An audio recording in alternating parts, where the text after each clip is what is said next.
And joining me on the podcast and live on video, Russ Mould, Investment Director at Stockbroker AJ Bell. You're right, Russ. Very well, Justin. How are you? Hope you had a good Easter. Yeah, I've had a bit too much as always. It seems like all Christian festivals are based around stuffing yourself with food, like Christmas and Easter and all that. Some truth in that, I think. I know.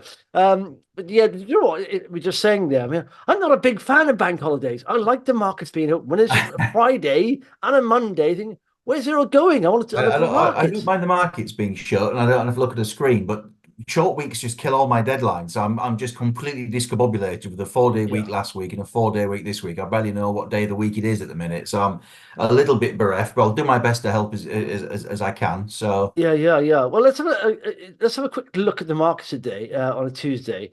And you did mention commodities last week. This is the FTSE 100. Look at all look at the that. biggest rises, as you mentioned just before we came on. Fresnillo, Anglo American, Shell, BP, Glencore, Rio Tinto, Centrica, Antofagasta. All of them Well, pretty that's a much full results house. coming. There you go, all 10. Yeah, There you go. that's unbelievable. So, So I guess there probably I can assure you it's nothing to do with my words last week. I'm sure your podcast has got far more influence than I do. But I think one thing that is interesting there is we saw, I think last Friday when you were eating all your Easter eggs probably, and I was yeah, eating hot cross buns from a local bakery, that the US personal consumption expenditure index, allegedly the Fed's preferred measure for inflation, that yeah, accelerated to 2.6% year on year from 2.5. Okay, not a big deal, but it's yeah, still accelerated month on month. US producer price indices have done the same, and consumer price indices have done the same. So this narrative that we've become accustomed to from an equity market perspective of cooling yeah, inflation, a soft landing, and a pivot to interest rate cuts is now perhaps coming under duress, at least in the US, from an interesting point of view. If anything, we'd have probably thought the bigger danger was recession. If anything, it now may be that the economy is firing on all cylinders, and is possibly overcooking because of that aggressive American government spending that we've talked about. And although the yeah, UK government definitely isn't aggressively spending, as we know, even if it's not going down the absolute austerity route, you've just pointed out to me here that we've had some stronger than expected PMI data from the UK today, as we did from yeah, America yesterday, with manufacturing going back above 50, and even the UK mortgage applications number look good. So I yeah. don't know. Well, oddly, so I Maybe mean, recession isn't yeah. the danger now. Maybe it's actually we're going to get some good economic news, but then where does that leave central banks? Yeah. So the only thing that's a bit negative today was, nationwide house price index year on year to March, 1.6. But it's still up, but down below the expected 2.4. But month on month, it went down by 0.2%. But if you scroll down, and I mean, Europe seems to be struggling still. Manufacturing PMI in Europe, 46.1, beat expectations, but still, below the 50 mark. But if you look at Britain's data here. Manufacturing PMI are back above that 50 level. Mortgage approvals beat expectations. Mortgage lending beat expectations. Net lending to individuals beat expectations. So it does seem like people are getting their credit cards out, whatever they're doing, or in fact not credit cards, but they are taking out mortgages and looking to buy houses. I mean, maybe that slightly lower price is one of the reasons why you're seeing more mortgage applications because Yeah, we know that the best cure for high prices is high prices, and the best cure for low prices is low prices. But mm, I'm sure that if you're the Chancellor of the Exchequer and you've pinned your colours to the economy quote turning the corner, then you're probably going to be pretty pleased to see that. And clearly, from a stock market point of view, if you do get stronger than expected economic numbers, potentially that could feed through into the commodity stocks because partly because they've underperformed for such a long time. Mining stocks have underperformed as we discussed last week. I think, yeah, the FTSE All World's up 50% in the last 5 years, and the FTSE All Share Mining Index is up about 8. So yeah. there is some catching up to be done there if indeed we are going to get either a dollop of inflation or a dash of economic growth or both.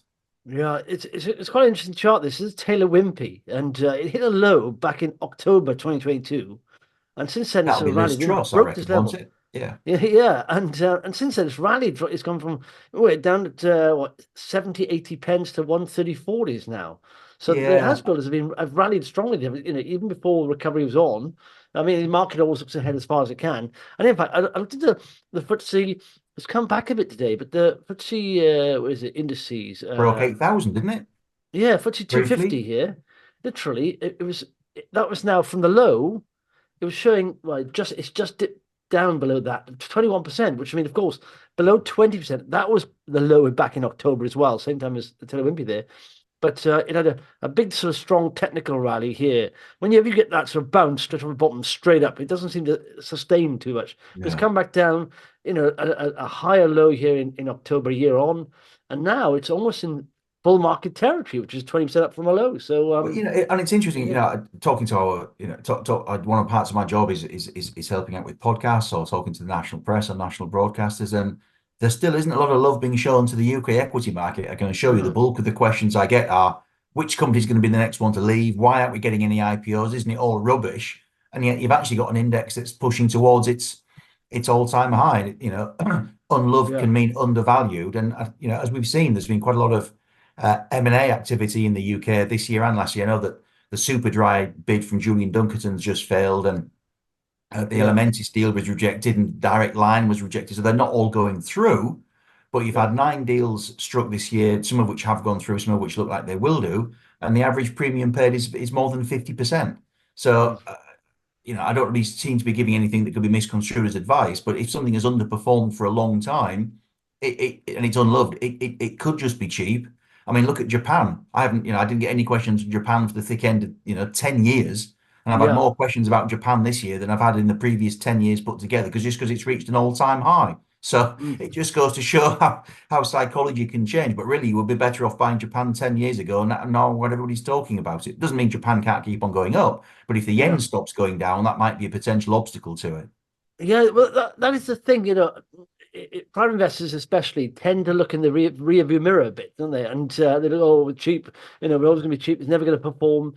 But like I said, if you had your time again now, and they, where would you put your money now in, the FTSE, 250 or whatever, or even the S&P 500? The S&P's rallied very strongly, largely driven up by the Mega Seven. But And like I it's said, interesting to see US small caps are starting to catch up a little bit as well. yeah, I mean, the Russell 2000 has lagged the S&P very badly for a very, very long period of time. And I yeah. think Well, it's that's still the only one of the US major indices that isn't making fresh all-time highs. So again, yeah. if you were thinking you were going to get, heaven forbid, stronger than expected economic growth on a sustained basis, and we don't know what's going to happen to US government spending after the election, but it seems a fair bet that neither winner is going to want to turn off the tap straight away. That again could be interesting. Just looking at an area that's lagged. We know UK Mm, small caps have lagged, but US small caps have lagged as well. Miners have yeah. lagged. So again, I'm always Yorkshireman, fully paid up member of the awkward squad, generally more interested in what people aren't asking me about and talking to me about than what they are. And most of my questions are still about AI and tech, which is great. But I'm like, yeah, yeah, yeah. Come on, Nvidia is now on 20 times sales. Let's try and see what else we can do here. Yeah. And so those things to me, I think, are intriguing, even if you're clearly going to be brave and clearly going to have to be patient if indeed they do work out. But is that the Russell you showed me? There we go. That's the There's the Russell Russell. there, It's and kind of interesting, right? yeah, 2000 basically it kept hitting that 2000 level quite a few times, and then it sort of broke above, come back low. But now it's at 2100, so it seems to have broken out of that range, which is which, quite which nice. But which might be it's why still the down. US 10-year Treasury is breaking down, because you've actually Yeah, got US Treasury yields sidling up, which again you would think is the market's way of telling you there's perhaps better economic growth coming, or at least fewer interest rate cuts coming. So we're reaching quite an interesting. I mean, maybe good news is going to be good news, good economic growth, good earnings growth, duh.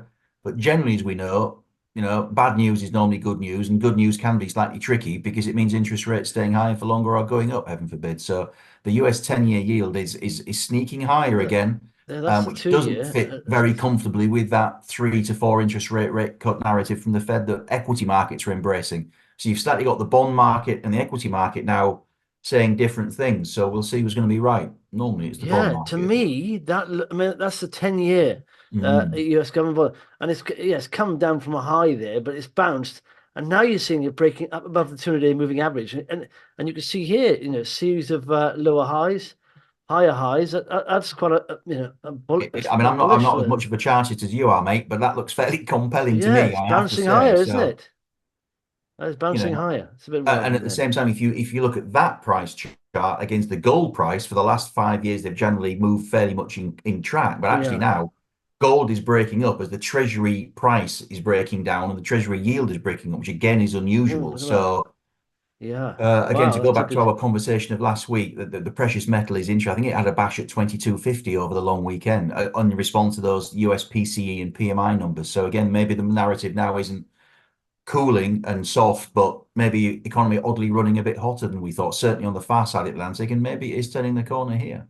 Yeah, I need to get something with gold in it. Some exposure to gold there. I mean, look at that. It's at 22.79 there. Yeah, that's Mm. looking good. And Again, you would, I mean, those sort of charts, you do tend to see a bit of a pullback and a test, right? But yeah, nevertheless, that's intriguing. And again, if you are going to start see things starting to run hot, that's interesting. And gold has lagged equities, and gold miners have lagged gold. So again, if you're being a real contrarian, might be somewhere to do some research in the knowledge that it isn't suitable for everybody, and these can be very very risky things. You need to look at the production profile of the mines. You need to look at their all-in yeah, sustained cost and the trend there. You need to look at where they operate in case there's any risk of resource nationalism or fresh taxes being slapped on. You need to look at management expertise. You need to look at the balance sheet. And then ultimately, you need to look at the valuation, and the valuation can move around a lot because the gold price moves around a lot. So earnings and dividend forecasts do. So maybe you end up having to look at net asset or book value, where mm, your benchmark is probably, Newmont's 1.7 times book value multiple takeover of Newcrest, albeit that was a very mature developer with a fairly low ASIC and a stable base because it was operating in Australia. Maybe you'd put a discount onto that for some of the UK quotas because they mainly operate in Africa. But nevertheless, that's an interesting benchmark. And I think all maybe Pan African resources of the UK gold mining quoted traded a discount to that book value figure. So again, if you think, and it's up to you, gold's going to keep on having a run, might be somewhere to have a look.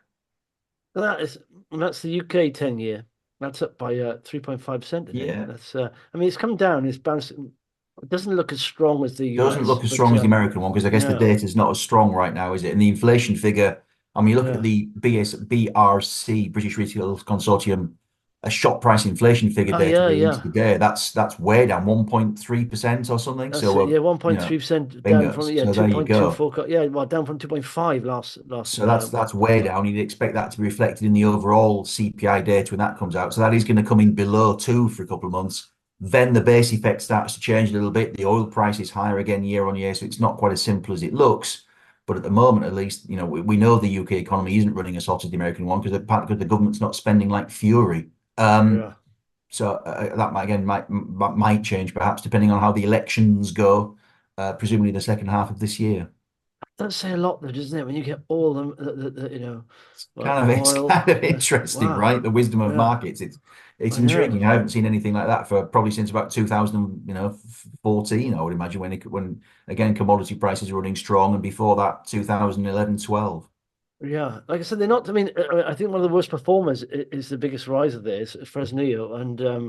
silver, of course. Yeah, and also But Fresnillo's had loads of production problems in the last yeah, 12 or 18 months. look at It's that. consistently disappointed on its output, which is again why miners, even sitting on top of a gold or silver mine, doesn't mean you're sitting on top of a gold or silver mine. You've still got to get the stuff out the ground in a cost-efficient Yeah. fashion, which is, as you've just seen from that chart, Fresnillo's not always been very good at recently. No, it's well, exactly. I mean, there is the option, of course. Some people go for ETFs, which it takes out the risk Yeah. of the independent business, risk that happens there. And of course, most of these, resource companies are in jurisdictions that can be quite tricky to operate in. So, Yeah, or just so remote places. So it's yeah, it's a difficult business, and so it's not quite as easy as it sounds sitting on top of a gold mine. But when they get in theory, if the price is 2250 and your all-in sustained cost is 13, 1400, there should be yeah, money pouring out the ground, frankly. But yeah, we exactly, know yeah, it's not easy to produce.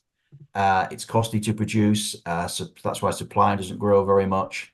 But when you get it right, you can really, really get it right. But I agree. I think if you are thinking this is right for you, then a basket of them is probably not a daft way to go about it, and a yeah. mixture of large producers as a base, and maybe the odd little minier one thrown in because they're probably the smaller ones have the greater leverage into any upside, but equally clearly have a greater leverage into any downside or production setbacks. Yeah, and they say actually with silver, I saw someone. Well, I don't know what relationship it is, but I mean, there's a bit of a lag factor in silver and gold. I know that, and you tend to find when gold rallies, silver does catch up almost.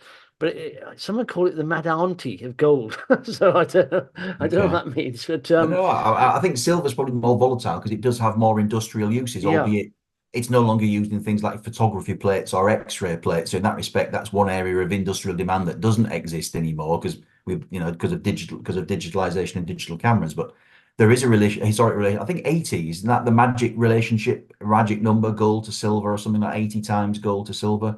Yeah. But Yeah. I can check that. But I think that was a number I've always had stuck in my head. But Okay. I think gold's probably trading more expensively relative to that right now. So again, it's something that you generally probably see people smash into gold first if they think there's a need for either a haven or an inflation hedge potentially, and maybe silver afterwards. But if there's a strong economy, then silver might be a more leveraged way into it if you think precious metals are the right way to go.